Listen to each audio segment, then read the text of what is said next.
We will see Law again in a little while for a couple more songs. So thank you, Law.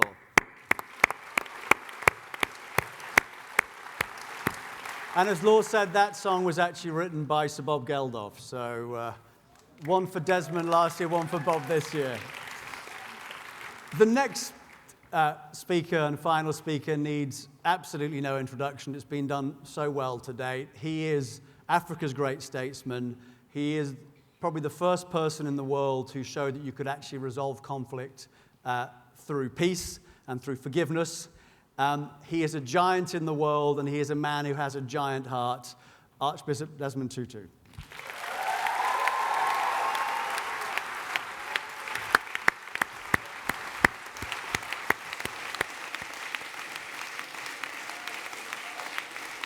Thank you. Thank you very much.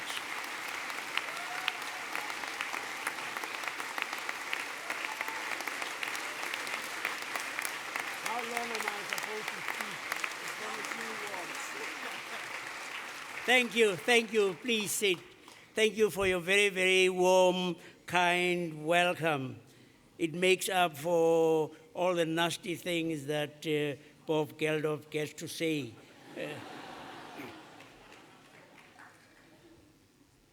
I've been told, I should speak not for too long. Well, I'm a preacher.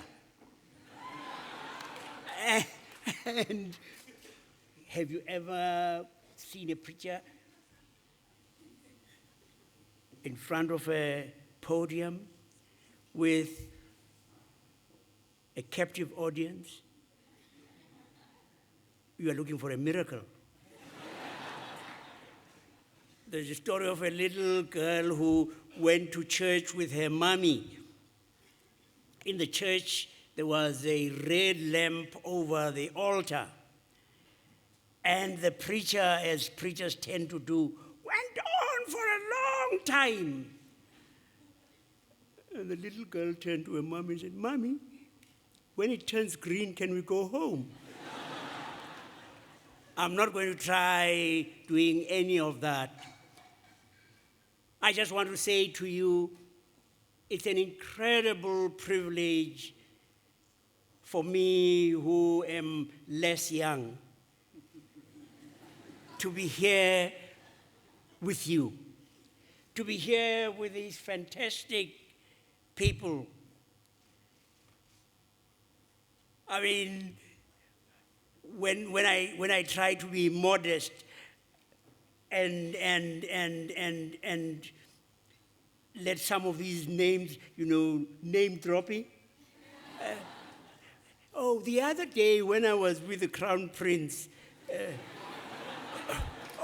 the other day when I was with that awful guy, Bob Geldof,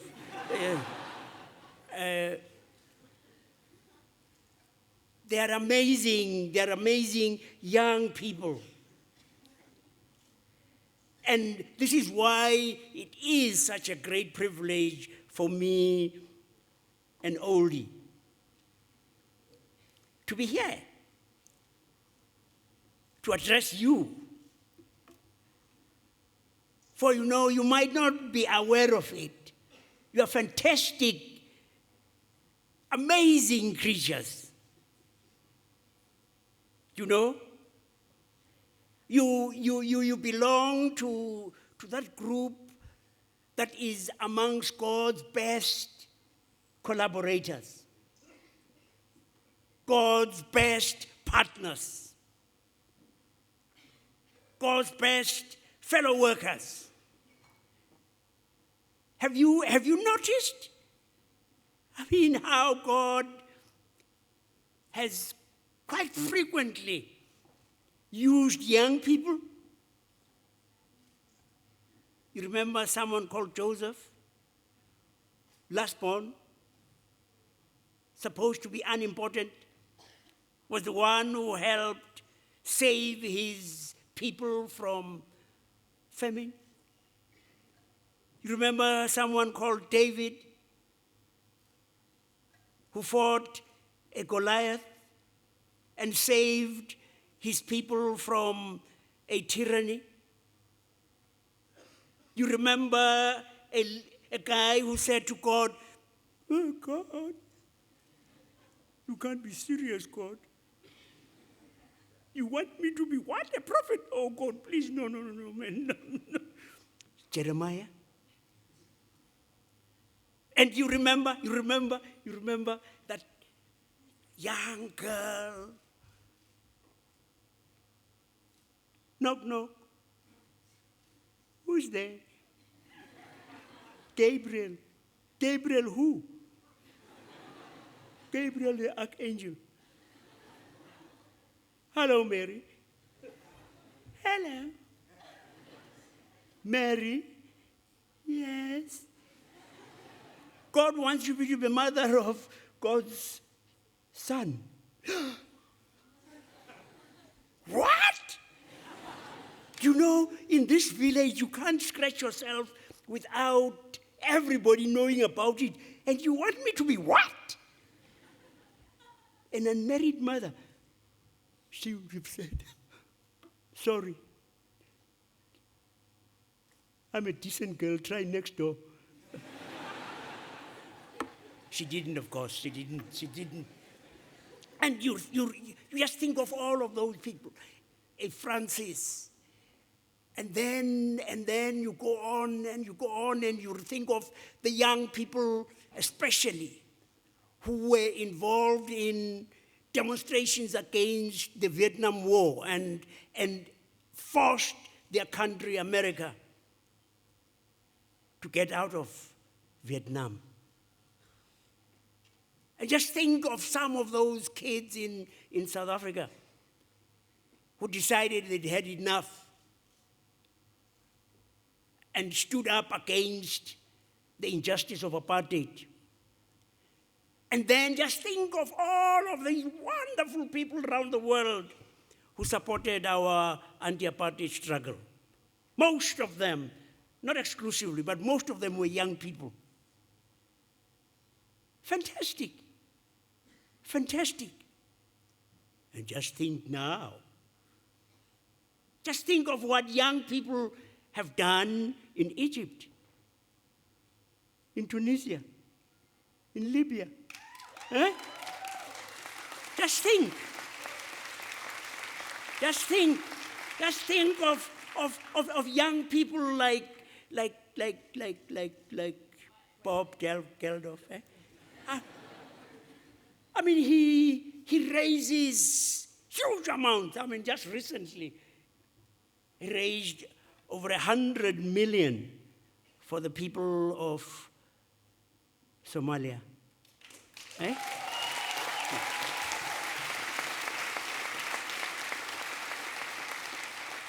Just think of young people like the Crown Prince, that he was amongst those back home in Norway, saying after that ghastly atrocity, no, we're not going to respond with hate. We're not going to close down our nation. It was a fantastic moment for the world. And I think we should clap him as we clap the people of Norway for that incredible response to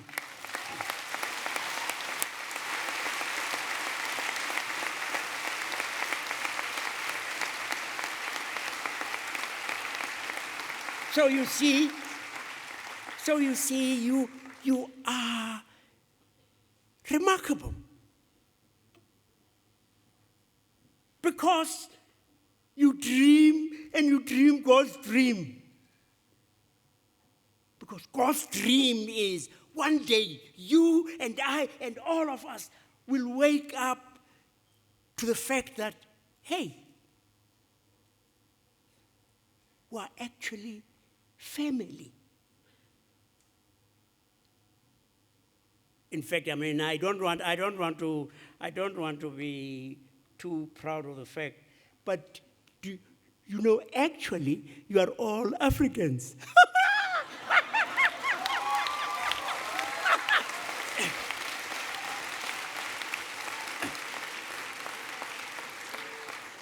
all come from Africa. So be nice to us. Eh? But that was God was trying to tell us one simple thing. You really are brothers and sisters. You are members of one family. For goodness sake, can you imagine what it must be like to be God?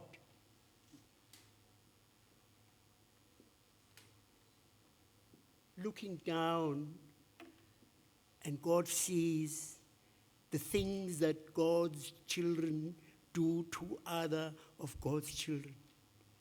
God looks in the Middle East. God looks Syria. I mean, these people turning against themselves. Libya. Do you know, God is crying. God is crying. Because God says, when are my children going to know that there's no way in which they are ever going to be able to survive until they recognize we're family? And you know, in the good family, you don't say, Granny, what is your contribution to the family budget? You don't say you are going to get in proportion to what you contribute. In a good family, you don't say, baby. I mean, what does baby contribute? I mean, sometimes odd smells. But in almost every family, baby is overwhelmed with love and caring. And look at us. Just look at the amounts that we spend on guns and bombs. Yeah? Billions, no, trillions. I don't know how much that is, but I'm told it's trillions. And all we needed is a small little fraction of those amounts. And then every single child on this earth would have clean water to drink, would have enough food to eat, would have a decent home, would have a good education. When will it get into our life? When? And God says, hey, you, and you, and you, and you, and you are my partners. Help me. Help me, God says. Please help me. Please help me. And then God sees you. Eh? And God sees you supporting these guys when they say poverty will become history. Hey, poverty. We can eliminate poverty. We can eliminate hunger. We can. And God says, hey, I depend on you. I depend on you. I depend on you. I depend on you. And when God looks down in Zurich, and God sees all of you, one young world, and God begins to smile. God begins to smile. Almost like when the sun shines in the rain. And a little angel. Did you see? That little angel who goes up and wipes the tears from God's eyes. God says, you.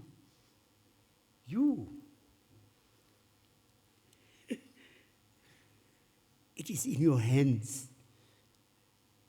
It is in your hands. A better world.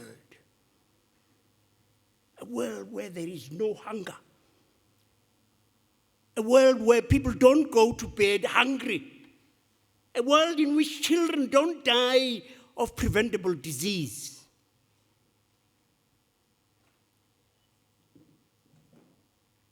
God says, hey, you know something? You, and you, and you, and you. You might not be a VIP, but you are a VSP. Eh? You, and you, and you, and you, and you, and you. I am a VSP. Hey, you've been sitting too long. Just stand. Stand. All of you, young world, stand! Hey? And, well, no. It wasn't a smart way of getting you to give me a standing ovation, no. Now, I want you to raise your arms, eh? Aha! And to wave, eh? That way, eh? And you say, I am a VSP. Right? 1, 2.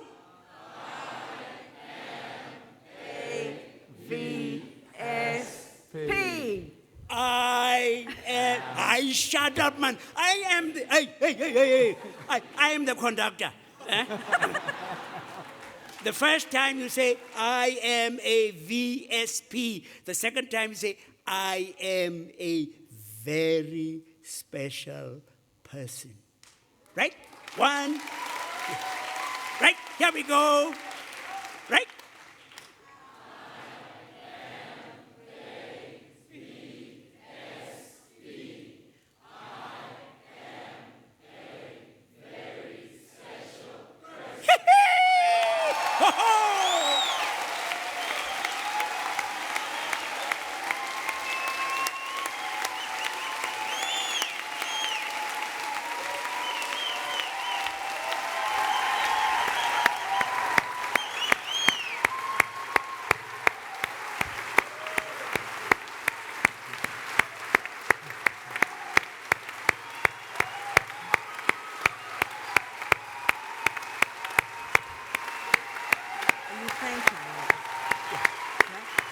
And then declaration, yeah? Ready? What an amazing speech, and I think what an absolutely fantastic proof that age really is mental with someone with more energy than most of us put together. Thank you so much for coming this year. We know it's such a long way and it means so much to us, so thank you.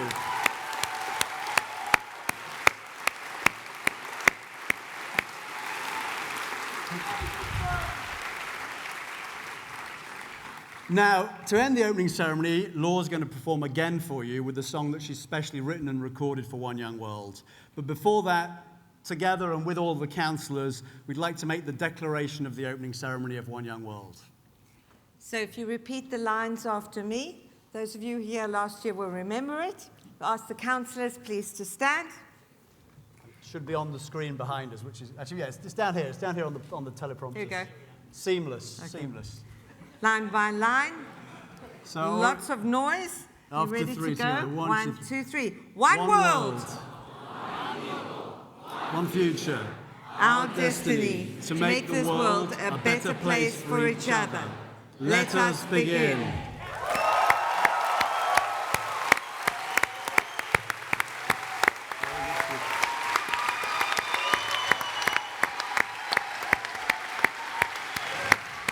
This is a song that I wrote with an American